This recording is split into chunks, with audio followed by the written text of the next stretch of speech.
a lot of people still be asking about the Trinity. And I have to clarify. I've said it before, but I got to say it again, but with more knowledge. It's like this. Yahuah Ha'Aluah is the Most High Sovereign. He is the one everything is in. Everything exists because he exists. And what the great I Am did is he thought a thought. I am. And that thought was the Ruakh Ha'Qadash. And then he breathed. Ruakh Ha'Qadash. He thought, he breathed. And in the breath, he spoke the word, Yahusha Ha'Mashyakh. And he said, I am. And so what he did with his thoughts, his breath, and his word, he created. He created all eternity. He created the angels, he created heaven, he created hell, he created the earth, he created all the other things that is, all the other realms. He created it all. He was writing your book, and him and Yahusha and Ruakh Ha'Qadash cracking up about how you so special, and ha ha ha. Look at this. I made a good one over there. And he did all this with his thought and his word. And then it started to happen inside of him. So the doctrine of Trinity, I couldn't even tell you what it says. It doesn't. That's not what it is. What it is Yahuah is Aluah. And then he purposed and gave it a name, his thought and his breath, as the Ruakh Ha'Qadash.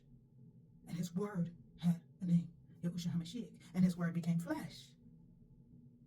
Here we have our Savior, our deliverer, the one Yahuah sent to be a propitiation and a sacrifice and a high priest for us. And see, the reason why Yahusha Ha'Mashyakh walked around so Kodesh and set apart is because he knew what it was like to constantly be in the presence of Yahuah Ha'Aluah. He had that kind of relationship with him. He sought him on everything and anything. He only did what his father had him do. He was in the practice of it. Since he was a boy, he grew up and had favor with Yahuah and men. So they could testify of what they said this young man did. And then as he grew into adult, he continued to practice that habit. But he knows from the beginning. That's why Satan couldn't tempt him. When the Ruakh Ha'Qadash led him to the wilderness, all that temptation he was experiencing for 40 days. And then, of course, it says no one can know the mind of Yahuah but his Ruakh, because Ruakh is his thought. So when he's telling us the truth about what Yahuah is saying, and as we're reading his Bible and he's interpreting it for us, applying it, helping us to apply it to this time and season in our lives. That's why the word is a living, breathing word. It can apply to this situation, that situation, that situation, because of the simple fact that's what he does. And just like Yahuah, he said, let us make man in our own image. So he made us in three. We got a Ruakh, we got a soul, and we got a body. And with that, our Ruachs are with Yahuah, who is a Ruakh. He is the Great Ruakh. He is light, he is frequency, he is authority, he is power. That's where our Ruakh dwells. It's too big to dwell on this earth. Our Ruachs are bigger than the earth. And we're constantly flowing in the presence of Yahuah. Our Ruachs is. And they are perfect. The Ruakh of every man is perfect, part of himself. Because you are constantly in the presence of Yahuah. Then you got a soul. Your soul is going to be you forever. Your Ruakh, once you've done and stuff like that, using that frequency, Yahuah is going to recycle it and put it back into the earth sometime, whenever he does. Okay? Your soul is you forever.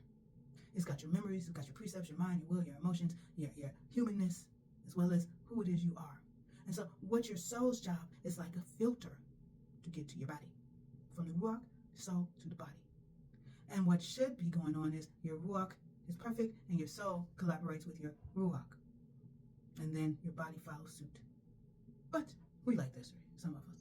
Some are closer there, some are closer here, But we're going to do this. And it's up to us what we choose to agree with. Because both the Ruakh and the body, they want our soul's attention. The body's like, I want this. I want to do this. But if the mind say, no, it's bad for me, I'm not going to do that, then the body ain't going to do it. Because the soul is what controls the body. But some people, they let their body control their soul. I want want it, I'm going to go get it now. And so your body go and get it now and all this other stuff, even though it's not good for you. And then, so it's like this. You work like, I'm better than that. I should be following the principles of Yahuah and stuff like that. And soul and body is in cahoots. So you're going to constantly sin. You'll constantly go back to the same thing, even though it's still hurting you. But if you start to be closer to the Ruakh, he'll tell you something. Your Ruakh will say, your Ruakh Ha'Qadash, who dwells in your Ruakh, it will tell you what to do. And you will be like, okay. And then your soul will say, I agree with that. And then your soul and your body will do that. And the more you get in the presence of Yahuah and spend time in your relationship, you're going to start being like this. He'll make you whole. So, Yahuah is who he is. Yahusha is who he is. And the Ruakh Ha'Qadash is who they are. He is. No. I would say 1 to 3. 1 to the exponent of 3. Or 1 times 1 times 1. But without Yahuah, nothing exists. With Yahuah, that's who you pray to. That's who you worship. That's who you praise. You can thank Yahusha. You can thank the Ruakh Ha'Qadash. And somebody was like, you say you don't worship Yahusha. Well, if the definition of worship is to honor him for who he is and regard him for who he is, I would say that. Because you also worship yourself, you also worship others, because you regard them for who it is they are. But if not, you just leave them, you just give them praise. Because, of course, Psalm 2 says, kiss the son, lest he be angry. But know this, that Yahuah is the one who loves you. And he's the one you need to get with so that you can be a better form of yourself. That you, 3 parts of you, can unite and fulfill his purpose for your life. So until next time, know Yahuah loves you. I love you. Other people love you. Except I love yourself. Earn your own throne, and of course, get with Yahuah on this. Then get with Yahusha and Ruakh Ha'Qadash, learn how to apply it, and then go from there. Shalom.